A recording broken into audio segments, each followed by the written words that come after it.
guys, welcome back to my channel. Welcome back to another episode with Boss Beauty. My name is Olatejibelo if you're new, and if you've been coming along, thank you so much for coming. Thank you so much for staying. I appreciate all of you guys. On today's episode, I'm going to be following on from my previous video on the things to know before you buy your council house. One of the other things that I didn't mention in that video is that if you're planning to buy your council house, do not do any major improvement work. That is, if you've been calling the council for your boiler and they've not fixed it, you can either decide that until they fix it, you are not going to put that purchase in. But trust me, they will not come and fix. They will not give you a new one. They are just going to keep patching it. And if you decide, oh, I'm just going to do it anyway, and then you put in to buy your house, it adds value to the property. So where I'm trying to go is, once you know that you want to buy your council house, the property, once you put the offer in, once you put the request in, so the right to buy application, the first thing that they will do is they will send a valuer to your property to value it. So now they are valuing the building, not the content inside of it. When I say content, they are not looking at your sofa, your cooker, your fridge, freezer, your bed. They are not looking at things like that. They are looking at things like your floor. They are looking like things like your bathroom, your kitchen, the boiler, how old it is, those kind of things. The walls, have you painted it? Now, I'm not saying, because you want to buy your council house, live in a dirty house or live in an unkept house. No. Painting you will do, just obviously it makes you feel good in your own house. But things like the kitchen, so obviously when the council gives you the house in the first instance, it is usually unfurnished. In fact, if you're lucky, you will get maybe a wooden floor or a normal floor. There's usually no flooring, so you have to do your floor. Is it that you do a carpet, or you do tiles, or you do rug, wooden floor, vinyl for your toilet, whatever you decide you want to do, obviously you have to do it then, because you are probably not planning that you want to buy it when they gave you the property, because you needed it at the time that it was given to you. But now, a few years later, you're already thinking, oh, I want to buy my property.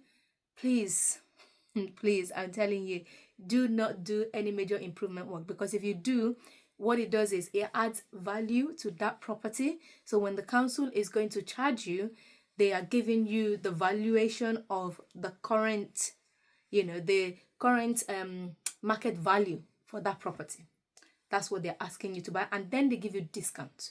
So previously, the discount used to be based on how many years you have lived in your council house, but recently the rules have changed and it's been capped. So imagine if you've already done all of this. Oh, I want house in my living room. You've done all of that. You've just done a new kitchen. You've just done a new toilet. Those are the things that add values to the property. So if you do that whilst it's still a council house, you've not bought it, then you are giving council value, because that's what they are charging you over, and then they give you discount. So the capped discount now, that's what they would give you. So when I bought mine 7 years ago, because I had lived in a council house previously before living to this current one that I'm in, all of it was added together, and then I had a good discount. So by the time I bought my property, the value was very, very affordable for me. Although I didn't know at the time, I just thought, with council house, they always give you all these restrictions. You cannot do this, you cannot do that. So I was just like, I can't do anything in this house until, the council have come to change it. And at the time, I've been receiving letters that they're going to be doing some improvement work in the area as well. So I decided I'm going to wait until they do all of that. And I waited, I think, 3 years, and I still didn't see anything. And that was when I decided, right, yeah, I'm not going to stay, waiting for the council. And before that time, my boiler had problem like every single time. Even if the boiler is not on, it was always sounding like there was some riots happening in my boiler. As in, it would make this kind of sound, and then I'll call the council. They will come out to see, and then they'll be like, oh, we've done it. Just immediately they leave the house, I'm putting on the boiler, I'm hearing the same sound. Oh, it's leaking. And then I'll call them again because repairs is free, right? And you can call them 24/7 for emergency repairs. And boiler not working is one of the emergency repairs. So I went on and on and on, like over years, and they just kept coming out. They were giving one excuse today. Oh, the last person did not do it properly. And then, oh, now I've actually had something, I've done something. And then before you know it, it's making that clanking noise again. And I did have a what's it called? A boiler cover. But because it was still council and it's their right to come and fix it, you know, so you just call them for everything, but they didn't do anything. They did not do anything. The only thing I did in my house then was just painting everywhere. I always painted my properties. I always painted my house at least maybe once in every 2-3 years, just because I want it to be looking, you know, clean and looking nice. Because at least if I can't have the kitchen that I want, at least let it be looking clean. And the only way you can make it look clean, make it look refreshing, is just changing the color of the paint and then making it look more brighter. And then the toilet, that was just there. So I did the toilet when I just moved into the property. I did the floors myself, I did the toilet, all of that, but I didn't change the way the toilet was. I didn't add any tiles to it or whatever. If I'm lucky, I might be able to find the before and after of my kitchen, toilet, the things that I've done, even my garden. I'll be able to see if I can find it and then I'll share it with you guys. But I actually did not do any major improvement work. So it was when I wanted to buy it and then they gave me the value. After I bought it, that was when I started to hear from people. They were like, oh, if you want to buy a count, not knowing I've actually even bought it, that do not do any improvement work. And I was like, okay, thank God I didn't, because that would have increased the value of the property, which means you might be paying more money. Yeah. But once you've bought it off the council, in fact, you can do whatever you want, especially if it's a freehold. You can do the extension, you can do your conservatory.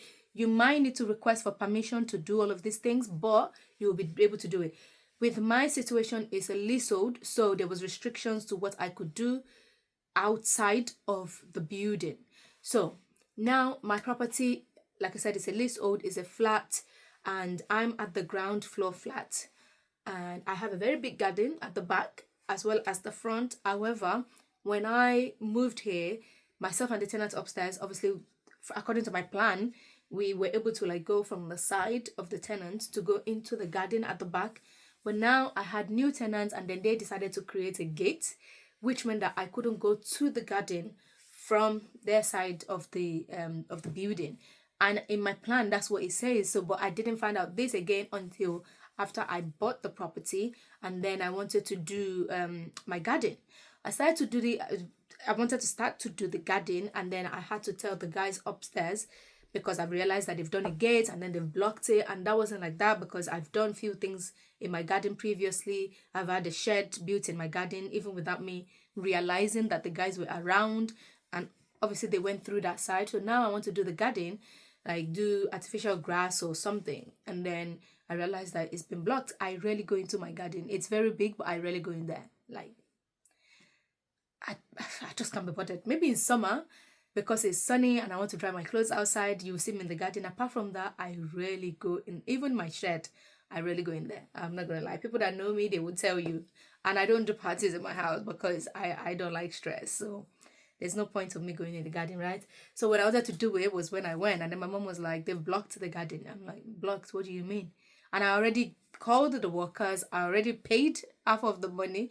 So anyway, I had to write a letter to the tenants upstairs to say, right, I need to do something in my garden.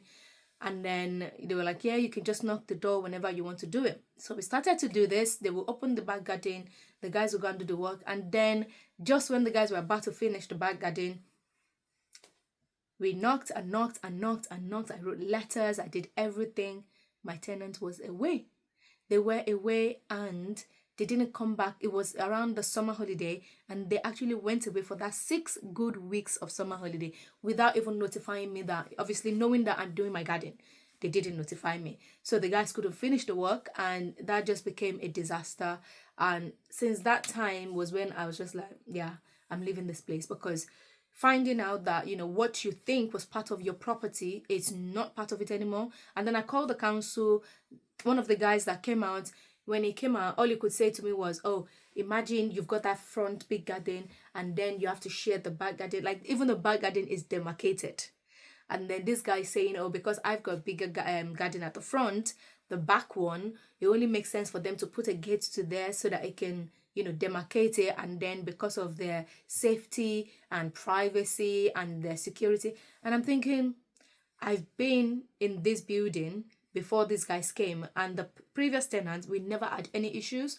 And this was even before I bought it. And then now that I bought it, I showed him my plan. I said, I've got my plan. It actually put that pink arrow to say that I can go from that side to my back garden as well. And this guy said, no, you can't. And since that time, I just thought, if I can't, you know, the amount it cost me not being able to finish the garden because these guys have decided to put a gate and decided to went on holiday for 6 weeks without, you know, telling me or even giving me access to that garden. Imagine if I was building something more important or more expensive, like a conservatory or like a outer building.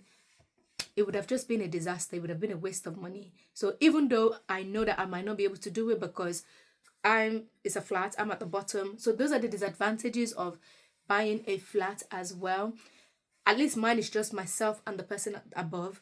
Imagine buying a flat in an apartment. Usually those are very difficult, and if anything is broken, you guys have to put money together to get it fixed, like your lift, like the communal area. So that's one of the reasons why you pay service charge, and that's what the service charge is supposed to do. But yeah, if you do any improvement work, it adds value to your property, and the council doesn't, even though they will ask you what are the things that you've done, you will add it, but it doesn't mean that they will take it away from the value that they're going to give you, because again, they have to give you the value based on the market value, not because of, you know, what they want. But then they now give you discounts based on whatever circumstances that they use. So now it's capped and they just give you that straight away discount. So in that situation, imagine you've done all this fancy kitchen and nice toilets and your house is looking like a hotel, and then you put in to buy it and then they're charging you £200,000. You might as well go and buy a private property, right? So please, if you are planning to buy your council house, do not do any major improvement work, because it adds value to it and it means you're paying more. So even though, you know, it's a saying that council properties are cheaper to buy, it might become very expensive for you. So that's one of the other things to consider when you're planning to buy your council house. If you have any further questions, please leave it in the comment section below. I'll be sure to answer you and get back to you on that. But for now, thank you very much. I will see you in my next video. Don't forget to share with your friends. Leave comments down below, like and subscribe, please. And I'll see you soon. Bye.